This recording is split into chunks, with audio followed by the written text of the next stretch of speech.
Bem, queridos, graça e paz da parte de nosso Senhor Jesus Cristo para você, neste mais um dia de estudos e da leitura da Palavra de Deus. Muito feliz de poder estar compartilhando este momento especial, esses 20, 25 minutos que você diariamente se dedica para estudar e conhecer a Palavra. Por isso, esta passa a ser assim a razão de nós podermos estar aqui diariamente, trazendo para você uma palavra de paz, de fé, de renovo, de esperança, a Palavra de Deus. Não saia daí, fica conosco, serão 3 leituras neste dia que é o 54º dia de leitura e de estudos da Palavra de Deus. Que o Senhor Deus te abençoe de maneira poderosa neste dia. Aleluias! Glória a Deus!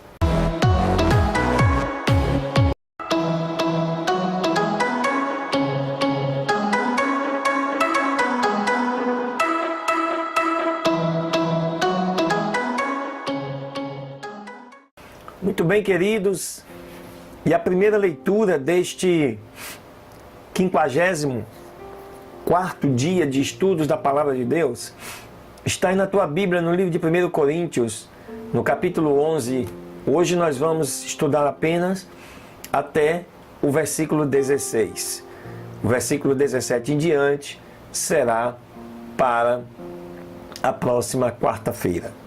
Diz assim a palavra do Senhor: Sede meus imitadores, como também eu de Cristo. E vos louvo, irmãos, porque em tudo vos lembrais de mim, e retendes os preceitos como vô-los entreguei. Mas quero que saibais que Cristo é a cabeça de todo varão, e o varão é a cabeça da mulher, e Deus a cabeça de Cristo.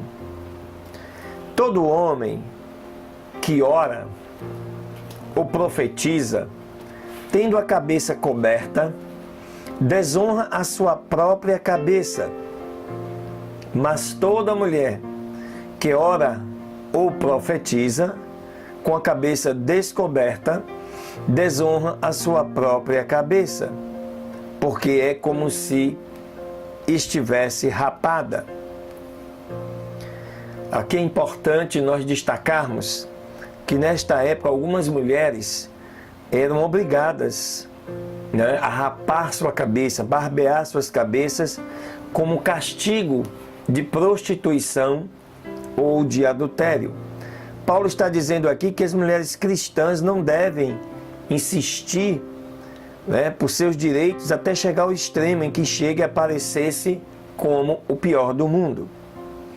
Portanto, se a mulher não se cobre com véu, tosquie-se também. Mas se para a mulher é coisa indecente tosquiar-se ou raspar-se, que ponha o véu. O homem, pois, não deve cobrir a cabeça, porque é a imagem e glória de Deus. Mas a mulher é a glória do homem. Porque o homem não provém da mulher, mas a mulher do homem. Isso, Paulo está se referindo à criação do primeiro casal. Deus criou o homem e do homem criou a mulher. Por isso que ele está se referindo que a mulher provém do homem. Porque também o homem não foi criado por causa da mulher, mas a mulher, sim, por causa do homem. Portanto, a mulher deve ter sobre sua cabeça sinal de poderio,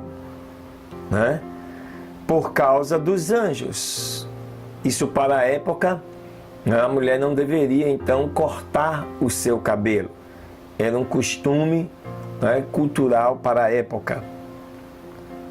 Todavia, nem o homem é sem a mulher, e nem a mulher sem o homem, no Senhor.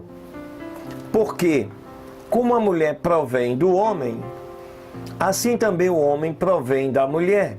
Mas tudo vem de Deus. Então, ele aqui já fala, após o primeiro casal, como se dá aí, né, os primeiros nascimentos e o cumprimento da palavra de Deus. Crescei, multiplicai, enchei e dominai a terra.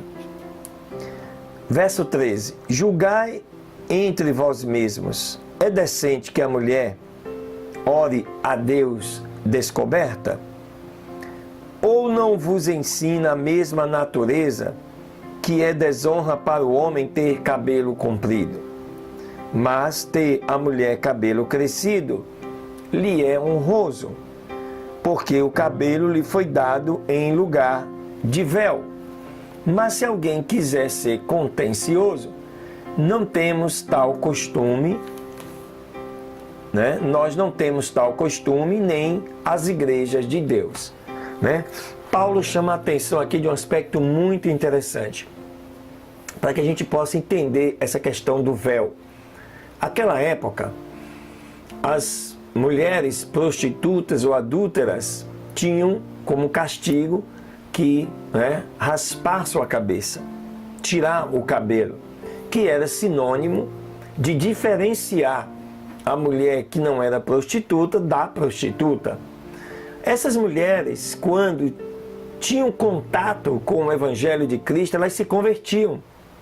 Então, o que Paulo fez? Ele instituiu, né, para que a mulher que tenha cabelo não corte mais seu cabelo, e aquelas que tinham o seu cabelo cortado, raspado, e estavam, né, chegando agora ao Evangelho, usasse um véu, porque usando este véu, e a mulher que tem cabelo também usando o véu, todo mundo ficava igual, né? Tendo cabelo ou não, porque o véu, neste contexto, caracterizava uma pessoa, né, que era temente a Deus. Isso para uma época específica, para um povo específico, no caso, a cidade de Corinto. Amém, queridos? Glória a Deus. Deus te abençoe. Fica ligado. Vem aí a segunda leitura. Beleza, maravilha. Segunda leitura aí na tua Bíblia, no livro de 2 Reis, no capítulo 4, que começa o texto da palavra de Deus dizendo o seguinte: E certa mulher, das mulheres dos filhos dos profetas, clamou a Eliseu e disse: Teu servo, meu marido, está morto. E tu sabes que o teu servo era temente ao Senhor. E veio o credor para tomar os meus 2 filhos por servos. E Eliseu lhe disse: O que te farei eu? Me declare o que tens em casa. E ela disse: A tua serva nada tem em casa a não ser uma botija de azeite. E lhe disse ele: Vai e pede para ti vasilhas emprestadas de todos os teus vizinhos, vasilhas vazias e não poucas. Entra então e sobre ti e teus filhos fecha a porta e derrama o azeite em todas aquelas vasilhas. E quando uma estiver cheia, ponha à parte. E se foi a mulher e fechou a porta sobre ela e seus filhos, e eles lhe traziam as vasilhas, e ela enchia as vasilhas de azeite. E quando as vasilhas estavam cheias, disse a um de seus filhos: Traga-me ainda outras vasilhas. E o filho lhe respondeu: Não há mais vasilhas. E então cessou o azeite. E veio ela logo e contou isto ao homem de Deus, o qual disse: Vai e vende o azeite e paga aos teus credores, e tu e teus filhos vivam do que restar. Né? Este é o milagre da multiplicação do azeite. Verso 8. E aconteceu também que um dia passava Eliseu por Sunem, e havia ali uma mulher importante, a qual lhe constrangeu a que comesse do pão E aconteceu que quando por lá passava, vinha até a sua casa para comer pão. E ela disse ao seu marido: eis que agora eu entendo que este, que sempre passa por nossa casa, é um santo homem de Deus. Peço-te então que faças um pequeno quarto junto ao muro e ponhamos nele uma cama e mesa e cadeira e um castiçal, para que quando vier a nós, ali se hospedará. E aconteceu que um dia veio ele por ali, se recolheu naquele quarto e se deitou nele. Então disse a Geazi, seu criado: chama a esta sunamita. E quando assim ele fez, a chamou, ela se pôs diante dele.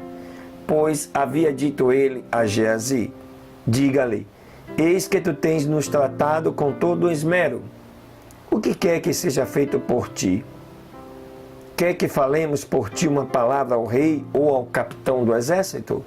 E ela respondeu: eu habito no meio do meu povo. E ele disse: o que, pois, faremos por ela? E Geazi respondeu: eis que ela não tem filho, e seu marido já é velho. E disse ele então: chama. E ele a chamou, e ela se pôs à porta. E ele disse a ela: por este tempo determinado, segundo o tempo da vida, abraçarás um filho. E ela disse: não, meu senhor, homem de Deus, não faças brincadeira com a tua serva. Mas a mulher concebeu e deu à luz um filho naquele tempo que Eliseu lhe havia dito, segundo o tempo da vida. Muito interessante. Mais um milagre. Verso 18. E quando o menino cresceu, aconteceu que um dia saiu com seu pai, que estava com os colhedores, e disse a seu pai: minha cabeça, ai a minha cabeça. E ele disse a um criado: leva-o à sua mãe. E havendo ele o tomado, trouxe para sua mãe, e esteve assentado sobre os seus joelhos até o meio-dia, e morreu. Ela então subiu e o pôs sobre a cama do homem de Deus, e fechando a porta saiu. E chamando logo seu marido, disse-lhe: peço-te que envies comigo a algum dos criados e uma das jumentas, para que eu vá correndo ao homem de Deus e volte. E ele disse: para que tens que ir a ele hoje? Não é lua nova, nem sábado. E ela respondeu: tudo está bem. Depois fez albardar uma jumenta e disse a um dos criados: guia e anda, e não me faças deter no caminho, a não ser quando eu te disser. Partiu ela, pois, e veio ao homem de Deus ao Monte Carmelo. E quando o homem de Deus a viu de longe, disse ao seu criado Geazi: eis aí a sunamita, vá agora correndo a recebê-la e lhe diga: vai bem contigo, e com o teu marido e com o teu filho? E ela disse: vai bem.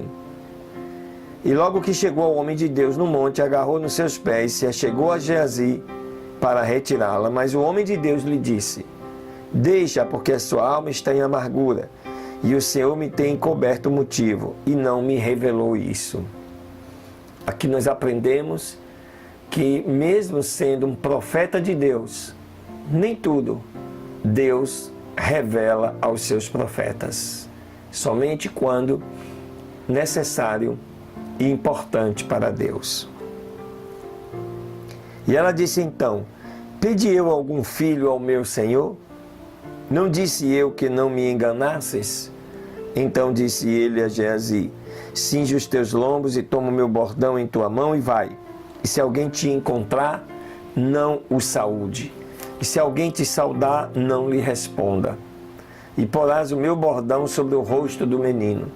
Mas a mãe do menino disse: vive o Senhor e vive a tua alma, que eu não te deixarei. Ele então se levantou e a seguiu. E Geazi tinha ido adiante deles e tinha posto o bordão sobre o rosto do menino, mas não tinha ele nem voz, nem sentido. Então voltou para encontrar-se com Eliseu e o declarou, dizendo: o menino não acordou. E vindo Eliseu até aquela casa, eis que o menino estava morto, estendido sobre a cama. Entrando ele então, fechou a porta sobre ambos e orou ao Senhor. Depois subiu e se deitou sobre o menino, pondo a sua boca sobre a boca dele, e os seus olhos sobre os seus olhos, e as suas mãos sobre as mãos dele. Assim se estendeu sobre ele e se esquentou a carne do menino. E desceu logo, e andou pela casa de um lado para o outro. E depois subiu e se estendeu sobre ele. O menino espirrou 7 vezes e abriu os seus olhos. Aleluias. Então chamou ele a Geazi e lhe disse: chama esta sunamita. E ele a chamou. Entrando ela, ele lhe disse: toma o teu filho. E assim que ela entrou, se prostrou a seus pés, se inclinou à terra e depois tomou seu filho e saiu. E Eliseu voltou para Gilgal, e havia então muita fome naquela terra, e os filhos dos profetas estavam com ele. Por isso disse ao seu criado: põe uma grande panela ao fogo aceso, e faze uma sopa para os filhos dos profetas. E saiu um deles ao campo a recolher ervas, e achou uma como parra brava, e recolheu dela até encher a sua capa destas ervas silvestres. E voltou e as cortou na panela da sopa, porque não sabia o que era.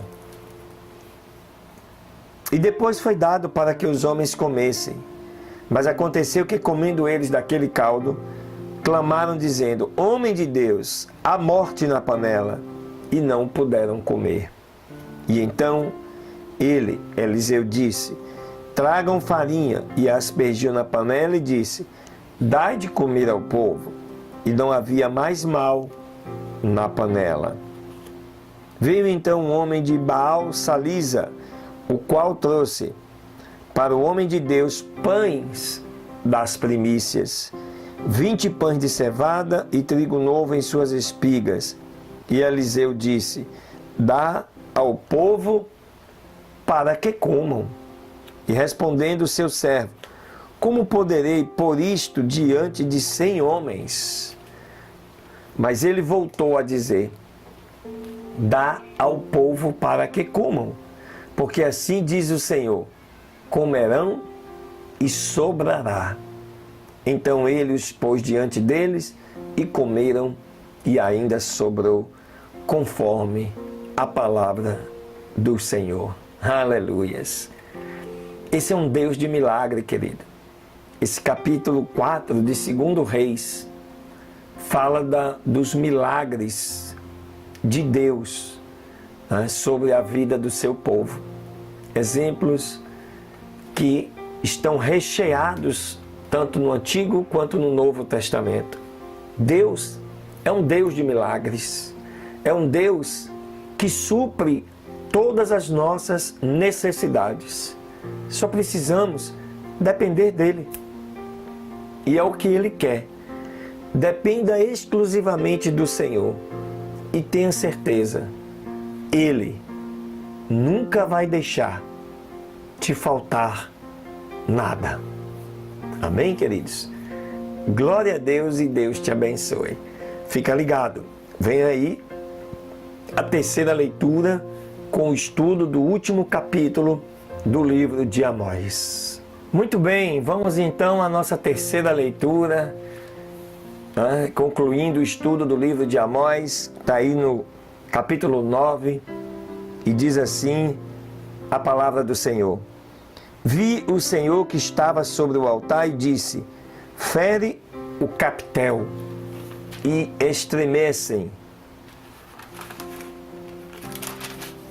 as portas e faze-os em pedaços sobre a cabeça de todos eles, e até ao último deles eu matarei a espada.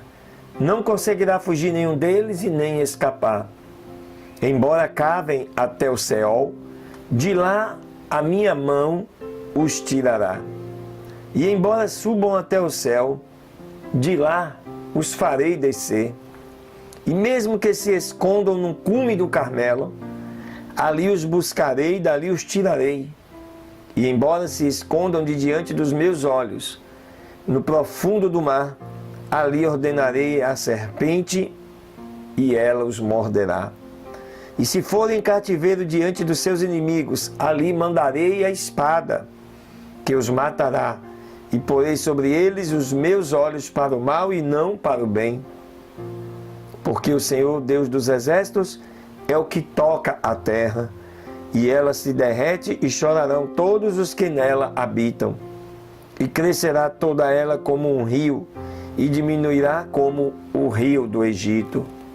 Ele edificou no céu as suas câmaras superiores e estabeleceu a sua expansão sobre a terra. Ele chama as águas do mar e as derrama sobre a face da terra. O Senhor é o seu nome. Filhos de Israel, não me sois vós como os filhos dos etíopes, diz o Senhor.